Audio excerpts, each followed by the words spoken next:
die eet het hom gekeer om sy volle potensiaal te bereik, verstaan? So dit gaan nou nie noodwendig iemand anders 'n trappie laat spring as jy reeds op jou volle potensiaal is nie, maar dit het hom belemmer om ordentlik te herstel, ordentlik te veel en veel op die baan te hê, so toe hy dit uitsort toe.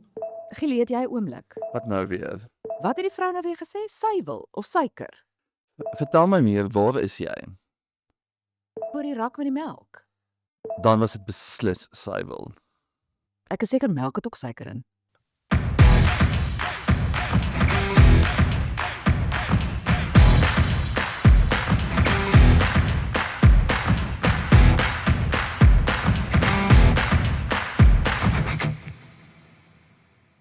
In hierdie week se episode van Kwart Lemoene gesels ons met Ansha Botha, die eetkundige van die Parel, en gesels ons veral oor die koselement van sport.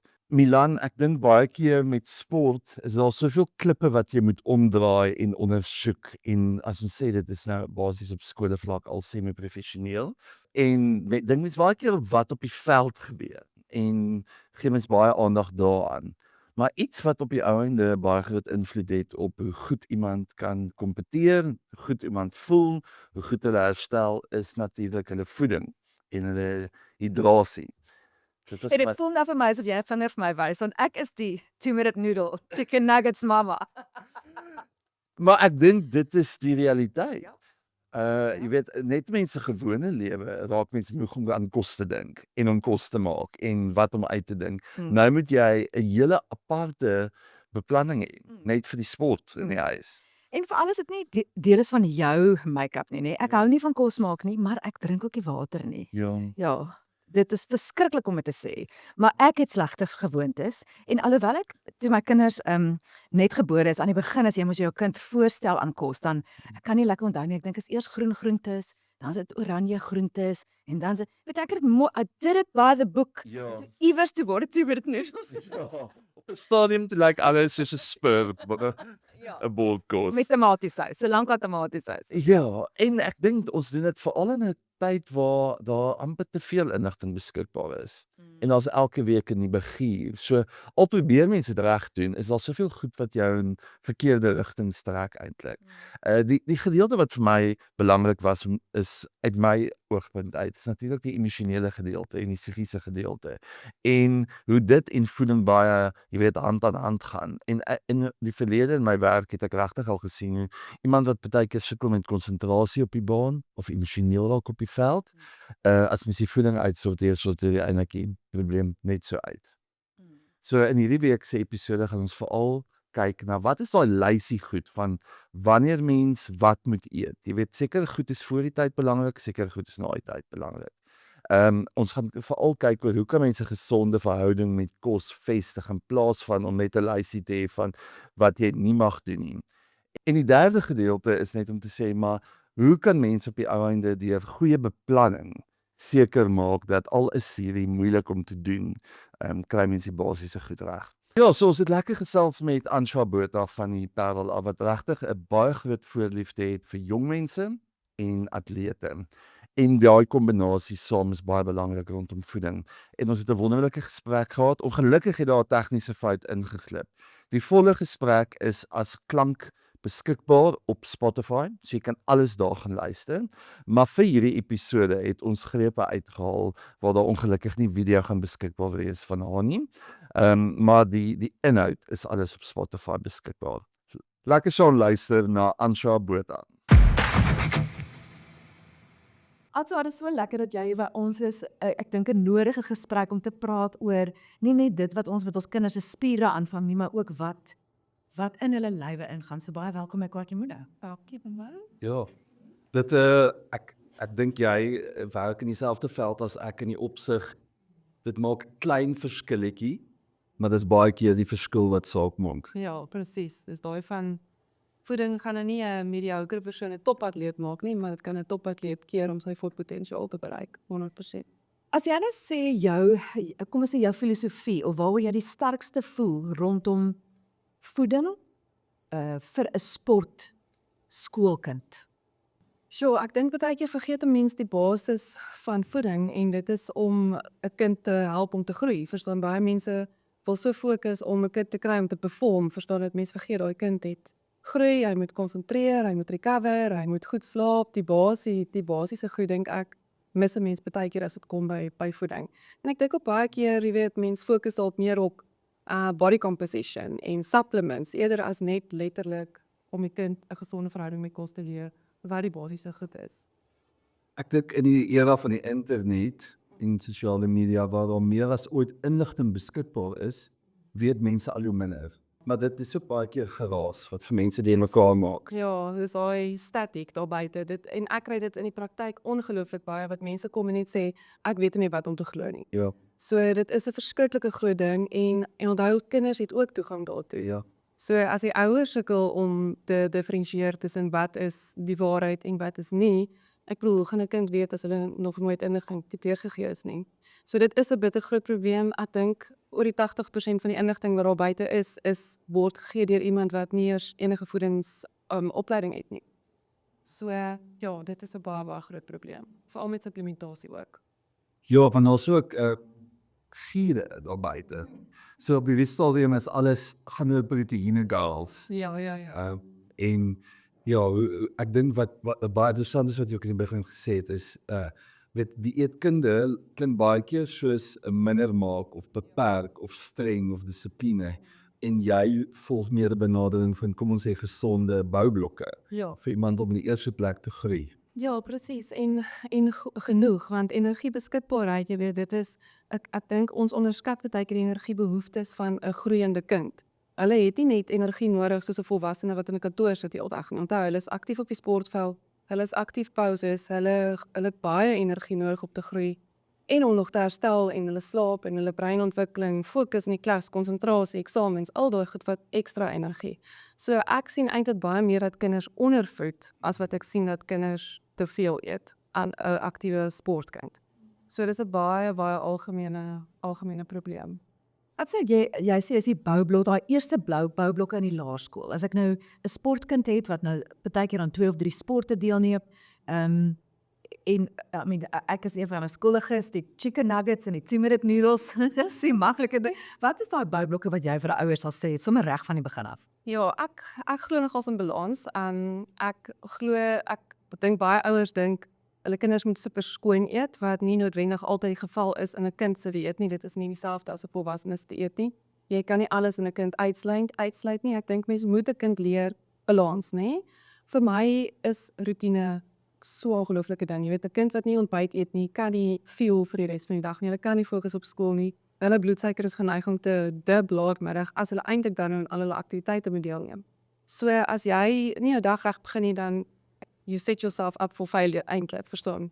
So ja, vir my basies is geen voedselgroepe uitsny nie, genoeg proteïene, maar meer eens genoeg koolhidrate, want ek dink baie mense is so bang vir carbs en sny koolhidrate heeltemal uit en dit is jou fuel. Ek Ferrari kan nie op halwe tank hardloop nie. So as jy nie koolhidrate het, jy kan jou spiere ook nie herstel nie. Dit is vir my baie belangrike ding. Ietsie van alles.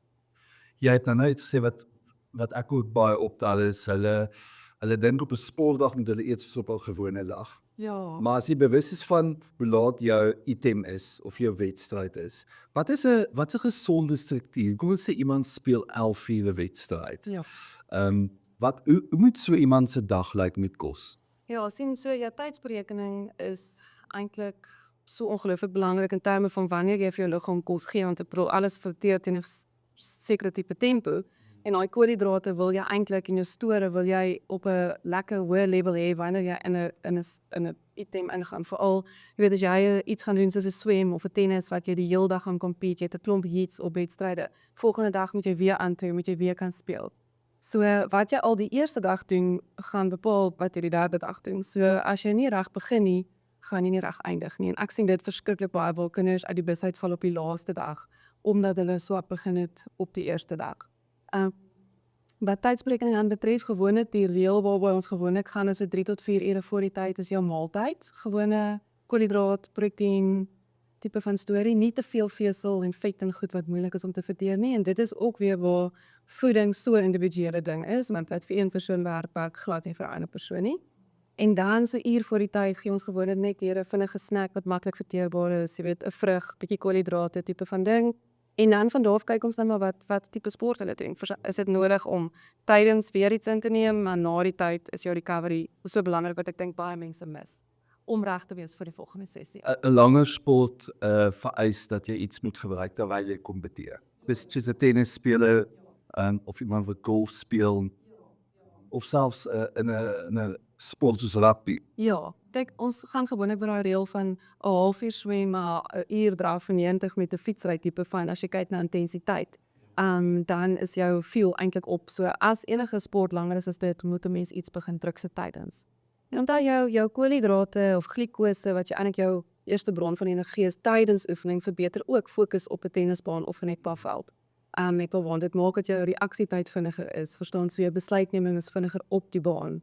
So en natuurlik jou recovery na die tyd is beter as jy koolhidrate inneem tydens oefening. Ek praat geloor want ek dink baie mense na wedstryd is almal net so bly wedstryd is verby, wen of verloor, party mense doen nie 'n strek in daai tyd nie, mense kom met so vingers woordelik in die kar dat verkeer mis. Maar daai uur na 'n wedstryd bepaal baie hoe jy die volgende dag en dag daarna gaan voel, nee. 100% en ek dink wat baie mense daar doen is ook om net, kom ons drink 'n protein shake, maar koolhidrate is so 'n groot deel van herstel na oefening. As daar nie koolhidrate is nie, gaan die proteïene gebruik word vir energie. So jy het beide van dit nodig en dis wat ons genoem het 'n steady stampie, ideale recovery. Ja, want hy het eintlik albei van die goed in. So ek dink nie dis altyd nodig om na hierdie, jy weet, diersupplemente, daar's 'n plek daarvoor, maar te gryp net vir 'n recovery nie. En die ander ding wat baie mense mis is die rehydrasie. Elektrolyte as baie warm was, verstaan. Genoeg water na die tyd. Veral die seuns drink mos nie genoeg vloeistof nie.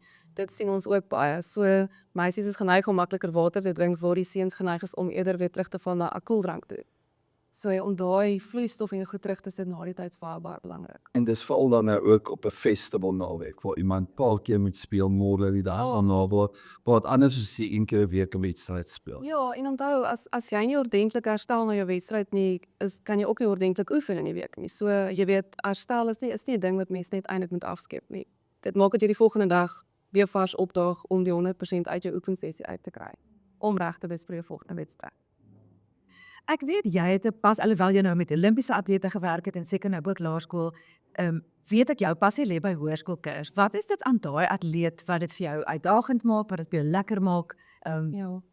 Ek het 'n groot passie te daai atlete. Ek dink want dit is omdat ek voel as jy kinders leer om die regte besluite te neem vroeg, dan help jy 'n volwassene.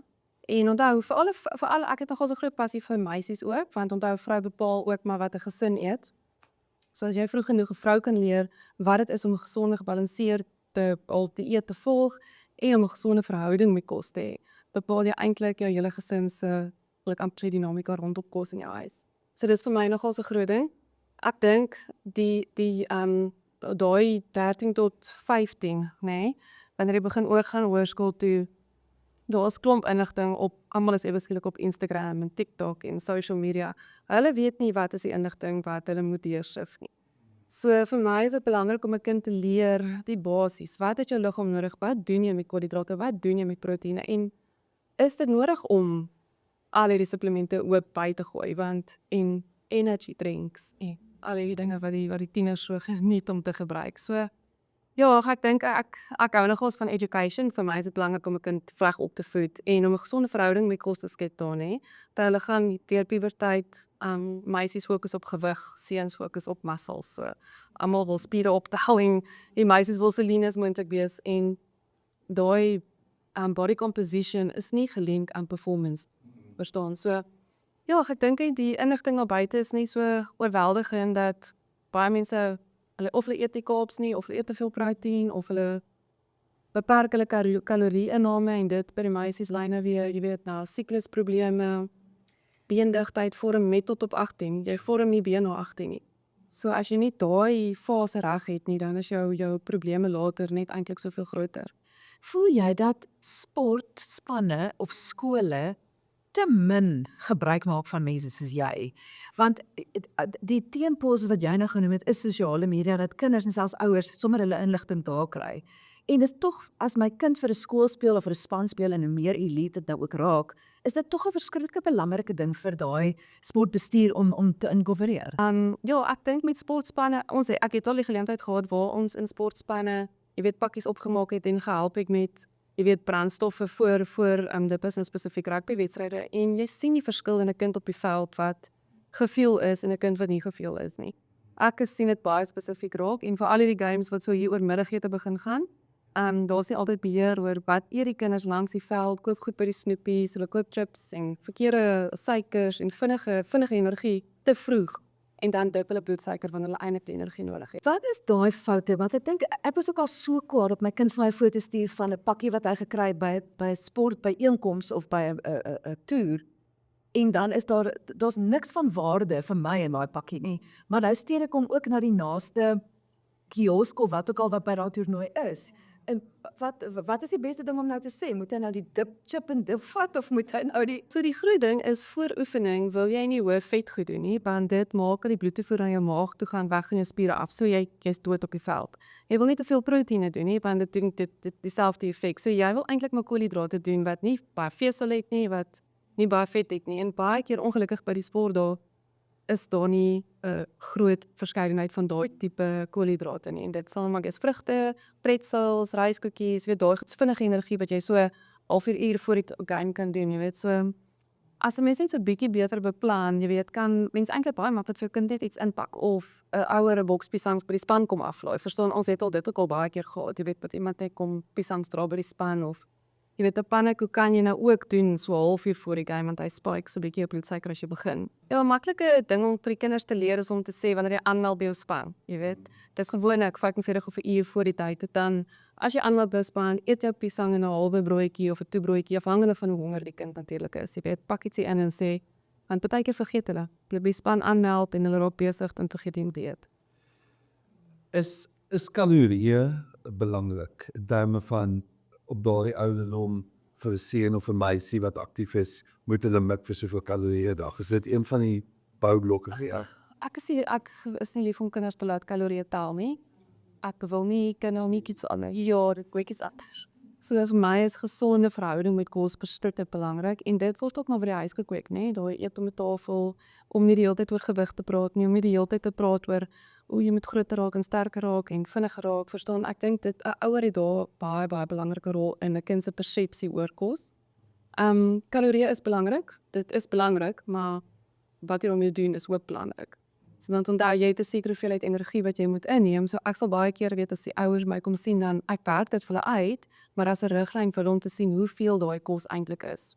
So ek sal baie maklik eerder sê, jy weet, as sê net maar 'n voorbeeld van 'n dag is ete geen sê vir ontbyt. Dis meen as jy eiers of whatever jy eet, dis hoeveel jy eintlik moet eet vir ontbyt, middag en aandete en jou snacks om by daai totale energiebehoefte van daai kind uit te kom op 'n dag. So onthou kalorieë verskil van mens tot mens, maar mens wil nie kinders laat tel nie.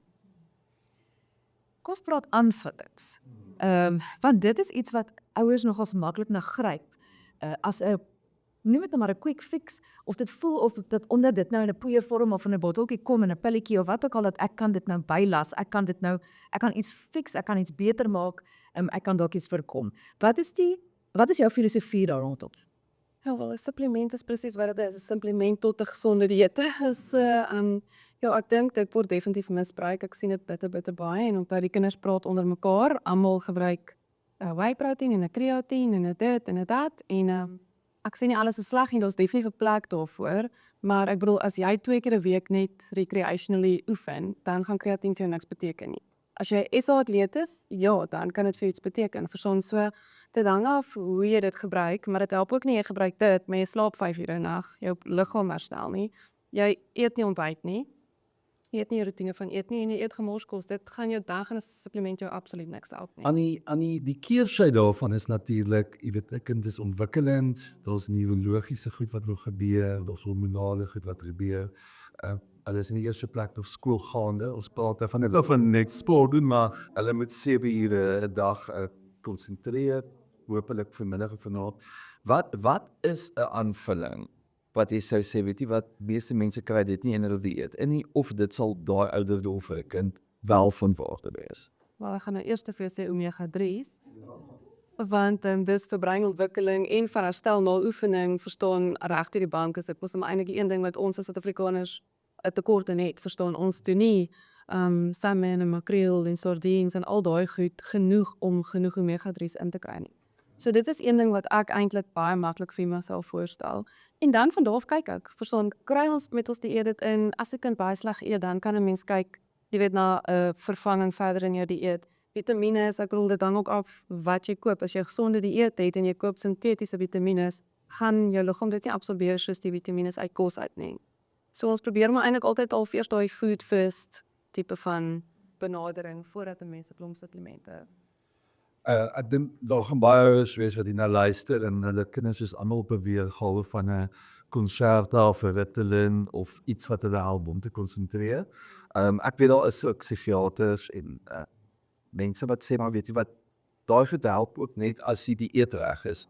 Wat is goed wat jy vir sulke ouers sou sê? Ja, wel, nommer 1, konsentrasie is bloedsuiker weer. So ons fokus baie op roetine van eet om konstante, wil ek amper sê, brandstof in jou liggaam te sit en die regte tipe koolhidrate, want dit help ook nie mens eet koolhidrate soos hoë glisemiese indeks, wil ek amper sê, wat jou bloedsuikers op en af gooi nie, en dit laat jou 'n uur en 'n half later nadat jy dit geëet het, val jou bloedsuiker, jy kan nie konsentreer nie, jy is geïrriteerd. Gewoonlik is 'n kind se gedrag is dan ook 'n issue, verstaan. So baie keer kan daai goed ook teruggebring word na die eet, jy weet, en preserveermiddels. Dit is 'n baie groot ding met kitskos in die dieet ook. Ja, so Op 'n sportdag wel, soos jy gesê het, dehydrasie is 'n geval. In daai geval sal jy sê 'n tipe elektrolyt wat sodium, potassium, magnesium, soets in is wel goed of sal 'n meer natuurlike manier sê? ja, so ek met die kinders, ek het 'n ook jy kan vrugtesaf verander in 'n hydration drink of soos coconut water. Dit is baie gesonde, veiliger goed om te doen. Ek is versigtig vir te veel sout en goed in kinders ook. Nie almal het dit nodig nie. As jy nou 'n swemmer is en jy swem baie binne sy huis, verloor jy eintlik baie elektrolyte. So daar sal ons definitief 'n tipe van 'n hidrasie of elektrolyt kombinasie bysit. Maar nie vir almal nie. As jy nou net 'n gewone oefening gaan doen en dit is nou 20 grade en dit is nie so humid nie, dan het jy nie nodig om dit ook terug te sit nie. Dan is water kos genoeg. Doen jy soos iets vir binne vrugtesap? Vrugtesap zijn en baie sterk. Jy kan, ons het so 'n resepie wat jy 'n bietjie sout by vrugtesap sit. So jy maak dan 'n elektrolyt drankie van soos iets soos druiwe of appelsap wat nie baie vesel in het nie. Ja, so dit is 'n maar jy kan elektrolyte gebruik, maar weer eens, daar's nie 'n one size fits all approach nie, verstaan. So dit hang af. Iemand wat 'n toernooi gaan speel, ja, definitief daar gaan dit help. Soos 'n tennistoernooi, verstaan, waar jy heeldag in die son is. Maar iemand wat in 8:00 in die oggend rugby speel in 7 grade, het nie elektrolyte nodig nie. Wat is een van die mooiste stories wat jy al gekoppel het aan 'n atleet se reis en 'n kom ons sê 'n verandering in dieet of 'n die regte tipe aanvullings of daai want ek dink dit moet ook vir jou baie lekker seker wees om dan suksesstories te sien omdat jy so sterk voel oor dit wat jy insit gaan op die ou daai resultate bepaal. Ja. Ek dink dis 'n baie ou pasiënt van my. Ek het al begin sien toe sy was in graad 10. Ja, sy was in graad 10, 11 gewees, swemmer. Maar met hierdie lang 3 dae swem events het sy begin uitval, ja, aan die 3de dag. En toe ek al begin sien het, maar ook nie 100% gesonde verhouding met kos gehad nie. En haar vetpersentasie was op daai stadium eintlik baie laag. En maar anyway, te laag vir wat sy moet doen. En ek het toe nou vir haar gehelp en dit was 'n baie lang proses om iemand se verhouding met kos te herstel. Sy is vandag 2 jaar op universiteit. Sy kom sien my so 1 keer in 6 maande. Doen Hyrox, doen die trikamp, gesonde verhouding met kos, maintain haar gewig. En sy het actually ons daar laat body fat optel. En sy het 10 keer beter perform. BP champs en alles toe gegaan. Net omdat sy actually meer gevoel het, want sy het te min gevoel en haar samestelling was te min om endurance te hê om deur 3 dae se swem te gaan. Ja, so en daar vandag is sy 2 jaar student, geen haar gesonde haar verhouding met kos is herstel en sy handhaaf eintlik haar body fats nou eintlik hoër as wat sy was by my, maar perfek wat sy nou doen. En sy is so happy met dit. So dit was nogals vir my, ja. En vir my wat ook 'n dogter het, is dit nogal iets wat ons so versigtig oortrap is die kosgesprekke, nê. En ek dink as 'n mens dit kan regkry om dit van die begin af gesondheid toe, soos wat jy sê, dit is 'n normale ding, ons sit om die tafel, daar is nie 'n daar's nie daai vrees oor om dit te noem nie. Ek dink as ons daai kan regkry as ouers en veral as ma's, dink ek, dan het ons gewen, dan ja, ons al ver gekom. Ja, maar ek wil ook vir jou sê, ek het ook 'n dogter, ook praat 10 en jy kan doen wat jy wil by die huis, daar's baie noise daar buite. So jy maar hou net aan met wat ook al jy by die huis, spreek dit net uit en praat net die waarheid by die huis, want daar's regtig baie noise buite en hulle maats praat en hulle maats hoor op hulle ouers en op social media en daar's so baie inligting. Dit is confusing vir die kinders. Wat is daai daai raad wat jy vir 'n ouer sal gee rondom om daai verhouding reg te hê Met kos. met kos, ja. Ja, ek dink net om aan te hou kommunikeer met jou kinders. Daai eet aan 'n tafel saam as gesin is vir my nogals 'n baie belangrike aspek. Verstaan, dit is kinders kyk wat eet die ma en pa en verstaan. So dit voel vir my om nie net op performance te gaan nie. Ek dink baie ouers nie baie ouers nie, maar ek dink dit is so maklik om in daai slaggat te trap van jy weet, die een gee daai en myn dit en hulle dit help en verstaan, so ja, jy kan talent bring tot op 'n sekere punt, verstaan, maar voeding gaan nie noodwendig jou kind 'n superster maak nie. So werk eerder aan die verhouding van kos, fokus op 'n balans in die huis te hê met nutrition, jy weet, sit ietsie van alles in, moenie te veel oor gewig en performance en ander kinders se performance praat, wat kos regtig 'n groot issue raak met sport nie. Ek wou net dit gevoel het, ons lewe ook in 'n era van intoleransies. Ek kom uit die noorde uit, soos my altyd snaaks as ek in die Kaap kom en ek bestel 'n koffie, dan vra hulle vir my altyd wat se tipe neutmelk ek wil hê. En dan sê ek vir ek is gemaklik met koeimelk en dit kan maar volrum wees. Jy weet, laat iets nie giering moet wees. Die mens beweeg vooruit, daar's wetenskap, daar's meer navorsing, mense kan toets vir goed. Hoe pas mens dit in sonder om net weer eens reaktief te raak om tot wat die nuus van die dag is? Ja, die ding is ek dink as jy verwys na melk spesifiek, jy weet, ek dink almal sny nou weer suiwel uit, maar ek dink nie noodwendig om dit almal te doen, verstaan? Ja, so as jou liggaam, nie almal is intolerant tot laktose of allergies vir melkproteïen en goed nie. En as jy dit doen, dan sny jy goed soos kalsium uit, Vitamiin D, die vetoplosbare vitamiene, so dan moet jy maar gaan dik en baie mense vervang dit nie weer nie. So dis dit nie dit terug in jou dieet nie. En onthou, 'n kind se been vorm regtig net tot op 18 jaar, dan plateau dit en dan begin jy mos eintlik been verloor van 30 oud. So as jy nie daai goed begin terugsit nie, dan ja, dit is suiwer is eintlik ek vind tog ons kinders eet nie meer melk en yoghurt en kaas soos wat hulle eintlik veronderstel is om te eet vir beendigheid nie. Ja. Dis 'n ding wat ek baie optel die laaste tyd. Dis vandag se brokkie goed voel nie, daar daar is maar af te rond. Op jy het gepiek op daar is. Pick op daar. Ja, maar ek dink dit is moeilik as 'n kind groot word in 'n era waar daar baie geraas is in 'n tendens en daar's 'n tipe kind wat nou nie wat glad nie dink sy wil is goed nie. En ons het groot geword met die idee dat sy wil is goed. Bybel goed is, ja. Nee, en onthou dit belemmer alles in 'n balans, nê, want te veel van die een ding belemmer die ysterabsorpsie. So dis hoekom 'n balans is so belangrik. Ek dink mens maak ook baie keer is jy ook deel van die geraas, nê? So dis weer back to basics tipe van ding. Ons gaan moenie voedselgroepe uitsny nie. As jy alles kan tolereer, hoekom wil jy dit uit jou dieet uitsny? En as jy intolerant is tot iets, dan moet 'n mens gaan kyk hoe kom. Want baie keer is daar inflammasie in 'n darmkanaal en dan reageer jy op enigiets anders, maar dis nie noodwendig dat jy intolerant is nie, dis meer 'n inflammatoriese issue. Ja. Ja, so mens moet dit op baie mooi aanspreek. So die Djokovic storie is eintlik baie interessant. Hy was top 5 in die wêreld en maar hy bly verloor teen Federer, bly verloor teen Nadal, bly verloor teen Andy Murray. En as wedstryde 4de en 5de stel toe gegaan het hy sy kop verloor. Sorry, om dit nou eerlik te stel. En hy het 'n slegte reputasie as soveel van dit gekry en dit het gemaak dat mense tot op die einde nie eintlik vir hom gehou het nie.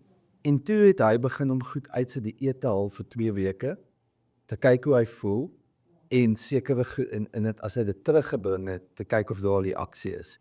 En op grond daarvan het hy 100% sekere goed begin uitsny en binne 'n jaar is hy nommer 1 in die wêreld.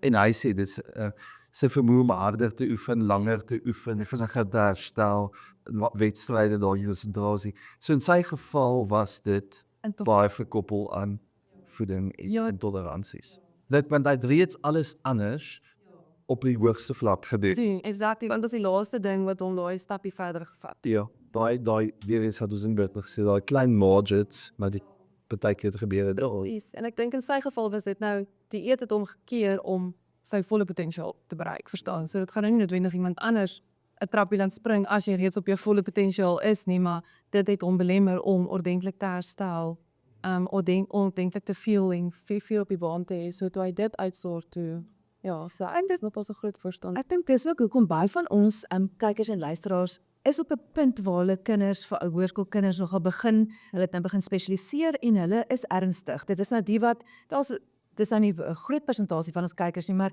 daar's tog van hulle wat wil verder gaan. Ja, wil of dit nou professioneel is of wat ook al. En ek dink baie keer is of as ouers dink ons aan die afrigting en ons dink veral aan liggaamsbou, spiere, skills waarna gekyk word en dis definitief iets wat ons as ouers meer na kan kyk is wat sit ons in ons liggaam, wat sit die kind in sy liggaam en dan nou ek sou nie eens gedink het aan intolerances. Ek bedoel dit was nie eers in my tot vandag toe nie in my verwysingsraamwerk nie. Dan ek kan dalk nog 'n bietjie help dat ons nog 'n bietjie verder op die leer klim.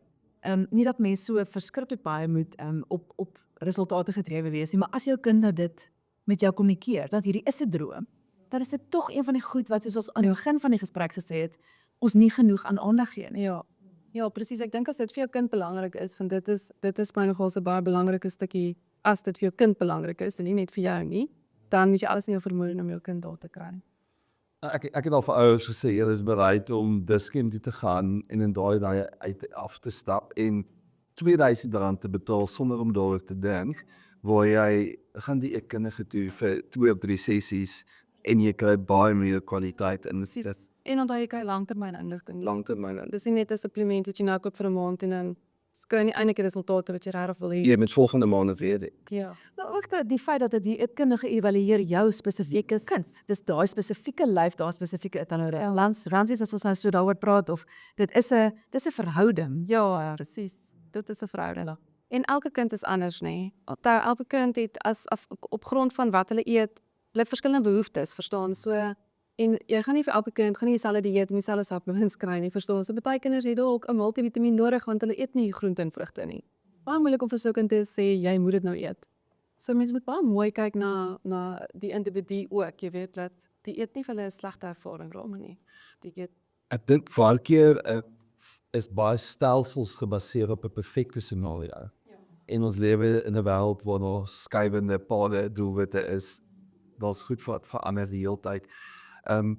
Hoe kan mens op die ouene maak dat iemand op 14, op 16, op 18 goeie besluite kan maak in 'n wêreld waar hy dalk nou op daai naweek speel in 'n plekkie waar daar nie baie opsies is nie, of speel by 'n wedstryd waar daar nie baie opsies is nie, wat ja, ons weet wat die perfekte scenario is, dis glad nie moontlik vandag nie. nee, dis baie keer nie moontlik nie. En dit kom vir my baie terug na beplanning toe. Jy weet, so as jy op 'n toer gaan, vat hom af jou 'n paar goedjies saam wat jy weet jy mee kan fuel as daar nie is. Jy vat vir jou dalk 'n meal replacement saam as jy weet die kos wat jy kry is horrible of te min. Jy weet, daar is baie opsies daar buite wat gesond en fyn is vir kinders om te gebruik, maar mens moet maar 'n bietjie beplan en jy weet goed soos 'n dalk 'n bar vat, paar vrugte vat of daai gedroogde, daai vrugtepouches wat jy so kan uitdruk daarby on the go wat jy by Woolies koop, daai squish. Ek wil spesifiek vra as jy 'n lysie kan gee. Want dit is nou die ding as ek nou kan sê, goed, ek weet nou eintlik my kind gaan hiernatoe. As ek 'n paar dinge in daai toksak kan gooi.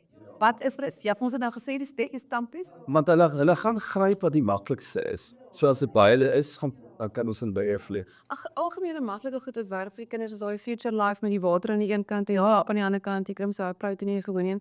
Dis maklik vir as hulle dalk nie ordentlike kos gekry het nie en hulle weet hulle moet iets inneem voordat hulle gaan speel. Dit kan jy nog 'n uur voordat jy doen gaan want dis baie maklik verteerbaar. Ja. Die gewone een, die proteïen is nou 'n klein bietjie meer genaaidheid of as jy 'n maaltyd wil vervang of so. Dan 'n PWM bar of 'n Future Life bar, daai goedjies kan jy maklik ingooi. Vrugte is maklik om te vat as appels ook, né? By appels of piesangs of nartjies.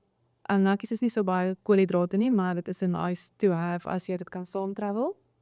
Of daai, soos ek nou genoem het, daai squish of on the go, daai pakkies met die vrugtepure en dit werk baie lekker vir voor ek Veral want dis nie nodig om dit in die yskas te hou nie, dis iets maklik om saam te travel. Steady stampies of high protein. Dis net om duidelik te maak, silly stammies is vir nooit tyd. Jy kan nie 3 keer 'n dag 'n silly stampie doen. Ja, keer na die tyd en ook as jy plonkyns het na die laaste keer. Ja, so ja, mens moet nou nie so lekker op die sy wil oefen nie. En ja, en dan soos pretzelpakkies, dit werk ook altyd lekker want dit is nie hoë vet nie of ryskoekies, dis op maklike goed om saam te vat. As net dalk honger raak tussen 'n biltong, lean biltong, maar dit is nou nie vir voor 'n game nie, dis ook nou meer vir na 'n game, 'n bietjie proteïen en goed wat jy kan bysit. Daar's hier 'n paar opsies wat jy kan doen. En jy het gepraat van meal replacements. So daar's tog van daai wat as jy nou weet jou kind dit gaan nie, dis nie 'n goeie bord kos op. 'n kind kry vir middagete byvoorbeeld. Ja, dan kan jy 'n maaltyd vervang en dit gaan ek nou dit hang af van die kind se voorkeur, jy weet of mens ietsie moet gee 'n bietjie meer proteïene in of net 'n gewone bietjie meer koolhidrate afhangende van 'n dieet. Dis goeie raad. Ek dink ons is so clueless eintlik as dit kom of miskien is dit net ek as 'n ma. Maar vir ek voel baie keer sodat ek nie mens weet nie die goed en dit is nie dis amper the scientific basis of all these things. En as dit lekker om so 'n lysie te hê van iemand soos jy, baie dank. Ja, so baie dankie en ja, die praktiese eenvoudige goed as mense eintlik 'n uur gaan sit en net goeie inligting verwerk, dan is jy eintlik reg vir die volgende jaar. Ja, presies. Dit is Met jy life. dan hoef jy die res van die tyd glad nie te luister na advies nie. Ja, presies. En dit is eintlik gewoonlik wat gebeur, jy weet mense kom sien my veral sportvoeding, nê. Dis mos nou nie noodwendig 'n lang journey nie, afhangende of jy nou 'n spesifieke doel wil bereik, maar baie keer as jy nou net wil weet wat is dit, wat is die timing, wat is die tipe goed, 'n 3 tot uur vir 4 ure voor die tyd, wat is die tipe goed 'n uur voor die tyd, wat is die tipe goed 'n halfuur voor die tyd. Verstaan as jy daai inligting het jy dit. En dan raak dit 'n leefstyl, nê. So ja, presies. Dankie dat jy by ons kom kuier, dat ek kwart en dis heel dankie vir julle. Milan, daar's baie om in te neem na daai gesprek, maar wat ek van gehou het is hoe prakties hy op die einde geraak het. Ek voel nou beter. Want mense wil baie keer net die lysie hê. Jy wil Ja. baie keer iemand wat vir jou die feite op die tafel sit, en dit maklik maak vir jou as 'n ma om iets so prakties soos wat gooi ek in daai toksak. Ja. Iemand wat die dinkwerk al gedoen het. Ja. En ek het veral gehou dat ons bietjie 'n draai gaan maak het by aanvullings, want dit is 'n realiteit. En daar's 'n gesonde plek daarvoor in die gesprek. Maar ek dink as mens net blindelings in daai ry afstap by Dis-Chem, dan gaan jy foute maak. En tot watter mate moet mens intoleransies wel in ag neem? Maar ek weet jy het 'n appeltjie te skil met skole, koshuise, toernooie, die ekosisteme rondom skole sport is nog nie op dieselfde bladsy nie. Veral as jy in 'n skool is, want as ons nou net eers praat van die skool nou, is ons nog nie by 'n toernooi nie. Soveel van die kinders wat is skooltjies ver van die huis as gevolg van die sport waarin hulle is. Sê net maar jy is 'n briljante atleet en daai skool het 'n naam vir atletiek. Dan is jy in 'n koshuis. En die koshuis kos is nie deur die bank altyd goed nie. Ja. Sommige skole kry dit baie mooi reg. Maar ongelukkig, ek het 2 dae terug 'n gesprek gehad met 'n afrigter wat net gesê het hy weet nie meer hoe om dit te beïnvloed nie, want dit is nie goed genoeg vir hom en vir die resultate wat hy dan nou in sy atlete sien nie. Ja. So ek dink dis die een ding is in koshuis, maar dan toernooie en ek wil ons het nou so 'n bietjie daaraan geraak in die gesprek met Answa, maar die verantwoordelikheid vir my lê met die persoon wat die toernooi reël. Ja. Want koshuise of blyplek word geallokeer en gewoonlik wie dan vir daai skool se middagete verantwoordelik is of se ontbytpakkie. Kyk, ek dink die Ja. grootste probleem is daai ontbytpakkie. Ja. Wil jy die blou eier en miskien 2 dae terug se muffin en dis die pak. Maar dit is die mees beheerbare gedeelte in die dag. Want daarna as die kinders uit die koshuis uit is hulle in die vlaktes in. Maar as jy as 'n ouer wat dalk nie by die toernooi is nie, weet hy kry 'n gesonde ontbyt, dan is mens bietjie meer gerus. En ek dink daar's 'n finansiële aspek dalk deel daarvan, maar soos jy sê, 'n organiseerder kan sê ons betaal R50 per persoon per ete, maar in daai soek ons die beste wat jy kan gee rondom proteïene, koolhidrate, natuurlike suikers, wat ook al. Ek wil tog ook daar byvoeg dat ouers van 'n toernooigroep, 'n toergroep, kan ook eienaarskap vat van om te vra, goed, wat as die budget nou net R50 was en ons kry 'n klein porsie vir R50, dan het ons groep ouers al besluit, as daar deursigtigheid is wat daar gaan wees, dan kan ons sê, okay, nee, maar dan gaan ons 'n bak spaghetti bolognese bring Ja. elke aand om seker te maak. So ek dink daar moet ook nou maar gesprek wees daar rondom, wees deursigtig, en ouers moet dan 'n malaar trek en sê, Ja. hoe kan ons, want op die ou end is dit nie net die resultaat van die deelname die volgende dag of wanneer ook al nie, dit gaan ook oor beserings, dit gaan oor krag, Herstel. ja, As- brandstof. Veral in 'n toernooi waar mense tweede en 'n derde dag na mekaar speel. Jy weet, as jy een wedstryd speel en jy gaan huis toe en jy eet daai aand al weer by die ys, dan beïnvloed dit jou nie so baie nie. Maar jy het krag vir dag 2 en dag 3 nodig en dit is dan veral afhanklik van wat jy by die toernooi kry. Ek wil wel 'n klein bietjie verantwoordelikheid op die skouers plaas van die jong atleet en speler wat 15, 16 en ouer is. Waar jy is nie meer afhanklik van jou ma wat jou kosblikkie vir jou pak nie. Net soos jy jou eie toksak moet pak en seker maak jou trui en jou kouse en jou broek is daarin. En net soos jy moet seker maak jy dalk jou elektrolyt of jou wat ook al jy nodig het, moet jy waar jy in 'n situasie is, dit gaan nooit 'n perfekte situasie wees nie, die beter besluit kan begin neem. Nie omdat jou ma dit van jou vereis nie, maar omdat jy besef dit is iets wat my prestasie gaan beïnvloed. Die hoeveelheid agting wat jy het vir wat die afrigter sê en wat die biokineticus vir jou sê en wat jou fisio vir jou sê, moet gereflekteer word in daai situasies ook. Ja, dis nogal waar. Ek dink dit het ook uitgekom in ons gesprek met Abelinus. Ja, Wat as 'n jong atleet nee sê vir daai biertjie of daai wat ook al nou sy kruk of sy Achilleshiel is. En dit is so dat as jy ernstig is oor 'n spesifieke doelwit en jy is groot genoeg om nou daai besluite te maak, dan moet jy dit beheer neem daarvan. ja, en ek moet sê dit is iets wat ek al een van die goed wat wel groot verskil is in my ervaring met individuele sporte en spansporte. Spansporte in Suid-Afrika het dit ongelooflik maklik. Want skole vat al die verantwoordelikheid. Jy as 'n ouer betaal nie vir die afrigter nie. Die skool betaal die afrigter. Maar as jou kind wil gaan tennis speel, of jou kind wil gaan swem, of jou kind wil atletiek doen, dan moet jy vir die afrigter betaal. En in hierdie opsig het ek al gesien as kinders op 'n toer op hulle eie gaan, tennis, atletiek, dan moet hulle daai besluit neem. Hulle is nie deel van 'n span nie. Daar's nie ouers wat rond staan vir hulle nie. En ek dink en ons sien dit self in die professionele omgewing nou waar ek al betrokke was, jy weet, jy wil as 'n rugbyspeler word al vir jou gesê wees so laat daar, dan gaan jy gym, dan gaan jy eet, dan gaan jy rus, dan gaan jy oefen, dan gaan jy gym, dan gaan jy eet, dan gaan jy rus. En dan doen jy dit nou vir die volgende 20 jaar. En dis basies maar ja, vir my was So. wat Ansha gesê het, ek dink in 'n positiewe lig. Dit was nie 'n verdoemende gesprek. Ja, en ek dink die ander mooi stuk balans wat sy ingebring het, is juist die balans in jou huishouding oor kos en wat se Ja. plek kos inneem in daai gesonde verhouding. Ek het nie eers daaraan gedink dat sy nou spesifiek sy het gepraat oor die passie van dogters en ek het ook 'n dogter.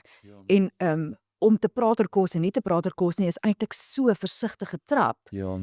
Vir ons as ma spesifiek en ek dink die feit dat sy ook dit aangeraak het dat ons goed met kos normaliseer in ons huis om daaroor te praat, maar op 'n gesonde manier daai aan tafel sit en gesonde gewoontes kweek. Ja, maar daar's nie Ja. vrees nie, daar's nie skaamte nie, daar's nie veroordeling nie. So daar's nie 'n emosie wat gekoppel word aan die kos nie. Ja. Ja. Want dit sluit aan by watter besluit iemand dan gaan maak wanneer hy alleen in 'n winkel is of in 'n snoepiery moet staan. Ja. Ek dink die interessante gedeelte wat vir my ook opgeduik het is net hoe dit in die eerste plek 'n invloed het op wat 'n kind deur die dag by die skool beleef in die klas. En hoeveel ander kondisies wat mense oor bietjie gepraat het, iets soos aandagafleibaarheid. Met kinders wat dalk emosioneel geneigd is tot depressie. Of angs. Angs. Ja. Hoe kos dit ook beïnvloed? Ja, dit is weer eens die hele atleet, Ja. die hele kind. En dis tog vir ons as ouers belangrik. Ons kom baie keer in hierdie seisoen terug na ons wat graag wil kyk na die eindresultaat op die veld of op die baan of in die swembad of wat ook al, maar daar is soveel aspekte en dit is wat hierdie gesprek vir my so mooi saamgevat het, want dis iets belangrik, dis iets waaraan ons meer van ons geld kan spandeer. Ek dink ons kan budget Ja. van ons huishoudings in, maar ook van die skoolse kant af en waar ook al, ons kan bietjie meer aandag gee aan dit, omdat dit nie net die resultaat beïnvloed nie, maar die hele kind. Wat ek baie al gesien het uit my ervaring is dat kinders sportmense eet op die ou net te min. Jy is 'n masjien. Jy gebruik baie energie en jy gebruik baie energie deur die hele week. Jy gebruik baie energie oor 'n naweek. En as iemand kronies eintlik te min eet, nie eens net verkeerd eet nie, net te min eet, het dit 'n groot invloed op hulle groei en op hulle herstel van hulle spiere. En dan die tweede gedeelte wat sy bietjie aandag aan gegee het is net om te sê eet op die regte tye. As jy vanmiddag 12 uur speel, kan jy nie vanoggend 7 uur laas geëet het nie. En daar dink ek afrigters het 'n rol om te speel om te sê hoor hierso, ons kry mekaar 'n uur voor die tyd as ons gaan opwarm, maar daar gaan almal eers 'n piesang eet. Of almal gaan 'n halwe lemoen eet. Of almal gaan iets van die ys af saambring. Maar ons gaan 'n uur voor 'n wedstryd saam iets eet. Daai struktuur kan afrigters baie mee help, kyk. En na wedstryd ook. Ja, en ek dink dit was in die eerste seisoen wat ons so 'n bietjie geraak het aan ouers wat aan die begin van 'n jaar mekaar leer ken en ontmoet en weet ons is nou op hierdie reis vir hierdie jaar saam met hierdie skoolkinders, is ons saam in hierdie span of in hierdie groep. En dis een van die goed wat vir ons gewerk het, is die top-up meals wat ons besluit het as 'n groep dat ons daarvoor gaan verantwoordelikheid vat. Dit sal wonderlik wees as die afrigter dit doen of as die skool dit doen, maar op die ou end, as daar net die gesprek is oor, is daar iets in plek? En as daar nie iets in plek is nie, goed, wie bring die piesang? Wie bring die kwart lemoene? Ja. Wie is verantwoordelik vir daai? Ek dink nou terug aan 'n jaar het ek met 'n netbalspan gewerk en dit was teen die tyd wat dit ESOS was en dis baie keer daar by E.G. Jansen se bane daar net buite Boksburg en dit is maar koud daai tyd van die jaar. En die span se ouers het die gazebos almal gaan opslaan en al die kinders het hulle kombersies gehad en hulle kampstoele gehad en hulle alles wat hulle nodig gehad het. En ek hou ook net my afstand so bietjie want dis 4 dae saam, so dis baie tyd saam en is emosioneel en die een maat my hand gevat en gesê, "Gielie, jy's deel van ons, kom eet saam met ons." En daartoe 'n tafel kos wat as jy dink aan die beste hotel waar jy al gebly het en hulle continental breakfast, So. maar vir elke ete vir 4 dae aan mekaar. En dit is natuurlik nie noodwendig realisties vir almal nie. Maar die beginsel is, maak dit makliker dat die versoeking nie daar is vir die kind om die slegte besluit te maak baie keer nie. En ek wat aan die einde staan van daai reis, daai is nou verby vir my. Ja. Sal nou teruggaan en daai lag doen sonder om te kla, Ja. want dit is so 'n mooi deel. So Ja. doen jou deeltjie, dra by, wees nou maar op die WhatsApp groepie. Ja. Nee, dis 'n seisoen in jou lewe. Jy weet jy kan nie met jou een voet daar wil instaan en dan ywerig wees daaroor nie. Baie dankie vir die saamgesels hierdie. Dit was 'n waardevolle en 'n belangrike een. Ja, en ek dink ek moedig die mense regtig aan om na die volle gesprek te gaan luister op Spotify. Answa praat baie maklik en dig in inligting, maar maak dit regtig prakties vir jou by die huis. Terwyl jy daar is, volg sommer ons Spotify kanaal, doen dieselfde op YouTube, doen dieselfde op ons WhatsApp kanaal en skakel in vir volgende week wat ons laaste episode van hierdie seisoen is. Baie dankie. Mooi bly.